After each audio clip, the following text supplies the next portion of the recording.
ఏసే నమ్ముకో తల్లి, మరి బాధలన్నీ తప్పవమ్మా. అంటే అంటాను పెద్ద అమ్మా దేవుణ్ణి నమ్ముకో, అవును పర్వాలేదంటే ఆయన అలాగేనే అని అంటాను. అంటాను బాధలన్నీ. మనం ఏసే నమ్ముకుంటామా, ఈ బాధలు చచ్చేంత వరకు మనం ఉంటూనే ఉంటాయి. అయితే చనిపోయిన తర్వాతనే దేవుడి ద్వారా సుఖమైన జీవితం ఉన్నదమ్మా.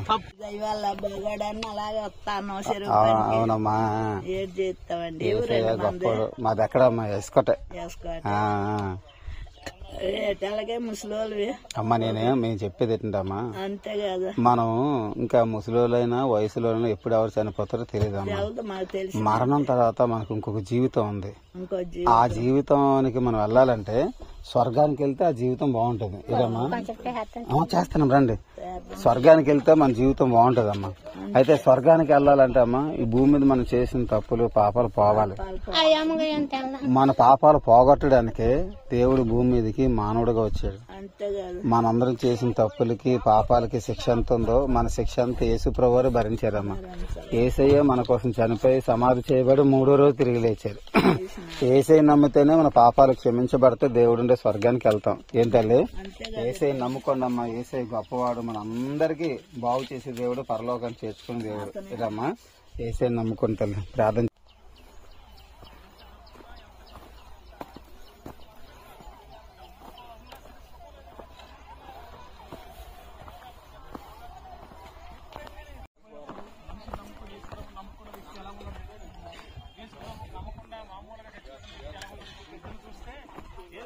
నమ్మకుండా చచ్చిపోయి ముందట చాలా భయంతో గడగడగడ వణుక్కుంటూ ఏడుస్తూ, బాబు నేను ఎక్కడికి వెళ్తున్నాను, ఎక్కడికి వెళ్ళిపోతున్నాను, ఆయన చేసిన తప్పులన్నీ గుర్తుగా చెప్పేస్తున్నాడు. అయ్యో నేను ఎంత పాపినే, ఎంత పాపం చేసేనే, ఎంత అన్యాయంగా నేను అన్నది మాటతో తిట్టేనే, అన్యాయంగా నేను దోచుకున్నానే అని చెప్పి వారు చేసిన పాపాలన్నీ ఏడుస్తూ ఏడుస్తూ ఏడుస్తూ ప్రాణం పెట్టారు.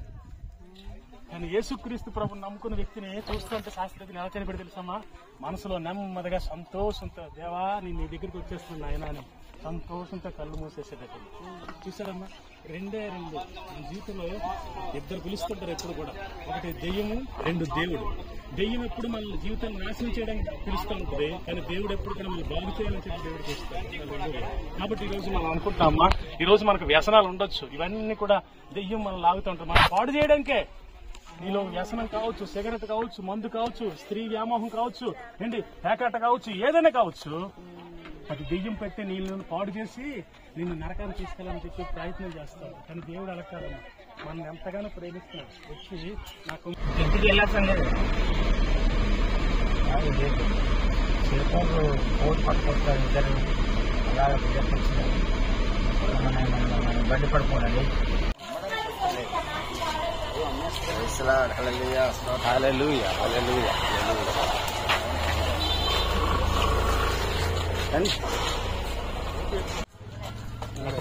తీసుకుని అడ్రస్ రావాలండి.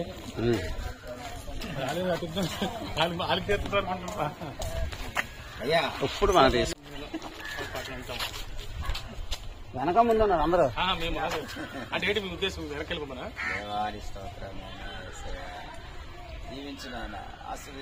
ఓకే అండి, కదండి.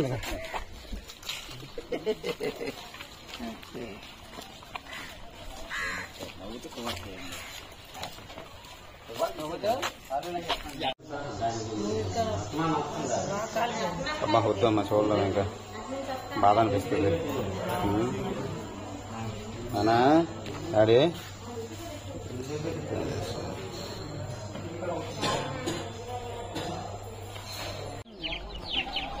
తర్వాత భూమి మీద కూడా మనకి మంచి జీవితం ఇచ్చేవాడు, మంచి బ్రతికిచ్చేవాడు, ప్రార్థన చేస్తే వింటాడు, మనతో మాట్లాడే దేవుడు అమ్మ, మనల్ని ప్రేమించే దేవుడు, అర్థం చేసుకునే దేవుడు యేసయ్య. మనుషులు మనం పట్టించుకోకపోయినా, మనుషులు మనల్ని విలువించినా విలువకపోయినా దేవుడు తప్పకుండా గౌరవిస్తాడు. ఎందుకంటే దేవుడు పుట్టించిన మనుషులమ్మా, మన దేవుడు కాకపోతే ఇంకెవరో గౌరవిస్తాడు. చాలా దేవుడిని తెలుసుకొని తల్లి. అవునమ్మా. మరణించిన తర్వాత మరి ఇప్పుడు మాట్లాడినారు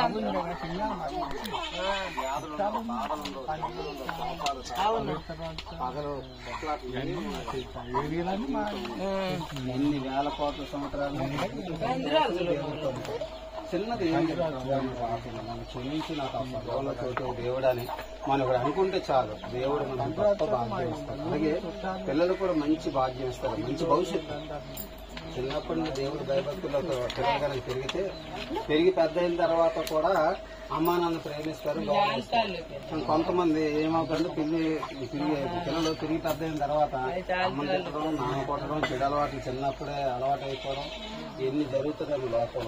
అదే దైవభక్తి ఉంటే దైవభక్తి బాగుండదు. దేవుడి పట్ల భక్తి పడి ఉంటే పిల్లలు బాగుండదు. మీకు చెల్లెలు మీరు మీ పిల్లల కుటుంబాలు బాగుంటుంది. ఇది మతం కాదు. మనం అందరూ మరణించిన తర్వాత మార్పుంటాం. మనం మరణించిన తర్వాత మనం పుట్టించిన ఒకే ఒక్క మార్పు వేసే ప్రభావం ఏదన్నా వేసే నమ్ముకొని చెల్లమ్మ చర్చికి వెళ్ళంటే ఏదన్నా ఇది పరలోకం. ఉదాహరణ ఇది భూలోకం. మనం బతుకుతున్నాం. మనం ఎన్నో పాపాలు తప్పులు చేస్తుంటాం. ఈ పాపాలతో కనుక చనిపోతే లోయింది నరకం, అగ్నిగుండం, యుగాలు భరించలేని బాధ. ఈ స్వర్గం నుండి దేవుడు భూలోకానికి వచ్చి మీకోసం మా కోసం భూమికి ఆకాశం మధ్యలో శిలువ మీద యేసుక్రీస్తు వారు ప్రాణం పెట్టారు. ఎందుకన్నా మనం తలంపులతో పాపం చేసాం. ఆ పాపాల శిక్ష యేసుప్రభు తలకు మొల్లకి రెట్టులు పెట్టారు. పాపం చేయడం కాళ్ళతో వెళ్ళాం, అందుకు శిక్ష యేసుప్రభు కాళ్ళకు మేకులు కొట్టారు. చేతుల్లో ఉపయోగించాం పాపం చేసాం. అందుకనే మనం చేసిన పాపాల శిక్ష యేసుప్రభు చేతులు మేకులు కొట్టారు. మన శరీరంతో పాపం చేసాం, ఆ శిక్ష యేసుప్రభు శరీరానికి వరడంతో కొట్టారు. మనం వ్యభిచార పాపం అంటే అందరూ కాదు, కానీ చాలా మంది చేస్తుంటారు కదా. పెళ్లికి ముందు గాని పెళ్లికి తర్వాత గాని భర్తతో కాక మరొక వ్యక్తితో అలా చేయకూడదు. కానీ చాలా మంది తప్పు చేస్తుంటారు, కానీ వ్యభిచార పాపం అంటారు. ఆ శిక్ష యేసుప్రభు పక్కలో బలిపోతుంది. మనుషులు చేసిన పాపాలన్నీ శిక్ష దేవుడు యేసుని పేరులో జన్మించి ఆ శిక్ష భరించి మన కోసం చనిపోయి తిరిగి వేశారు. యేసుని నమ్ముకుని మన పాపాలు క్షమించబడతాయి, స్వర్గానికి వెళ్తాం. ఇంకో విషయం ఉందమ్మా, మనం మన ఇంట్లో ఏ కష్టం వచ్చినా బాధ వచ్చినా మీరు ఎక్కడున్నారు, ఇక్కడ కూర్చున్నప్పుడు మీకు మనసు బాధ అనిపించిందా, పడుకున్నప్పుడు మనసు బాధ అనిపించింది, వెంటనే యేసు ప్రభువా నా మనసు చాలా బాధ అనిపిస్తుంది, నాకు ఇలాంటి కష్టం వచ్చింది, మాకు సహాయం చేయవా అని అడిగితే అమ్మా దేవుడు తప్పకుండా సహాయం చేస్తాడు. ఇప్పుడు చూడండి, చాలా మంది పెళ్లిళ్ళు అవుతున్నా గానీ ఏదో తల్లిదండ్రులు చేశారని చేసుకోవడం తప్ప సంతోషంగా కాపురం చేసిన ఎక్కువ మంది లేరు. తప్పనిసరి పెళ్లి అయిపోయింది, మరి మనం చూడో చెడ్డాడో ఇతనితోనే జీవితం గడపాలి అని గడిపేయడం తప్ప సంతోషం గడిపింది. కానీ యేసు ప్రభువుని నమ్మితే ఒకవేళ ఆ వ్యక్తి చెడ్డవాడైనా సరే దేవుడు మంచివాడిగా మార్చి మంచి బ్రతికిస్తాడు. నేను తాగేసి తిరిగేవాడిని, మా అమ్మాయి అయితే ఎంత బాధపడేదో భయపడేదో తాగేసి, కానీ దేవుడు బ్రతుకు బాగు చేశాడు, బ్రతుకు బాగు చేసి మార్చాడు. అందుకే దేవుడు కూడా చెప్పాను, చర్చికి వెళ్ళండి.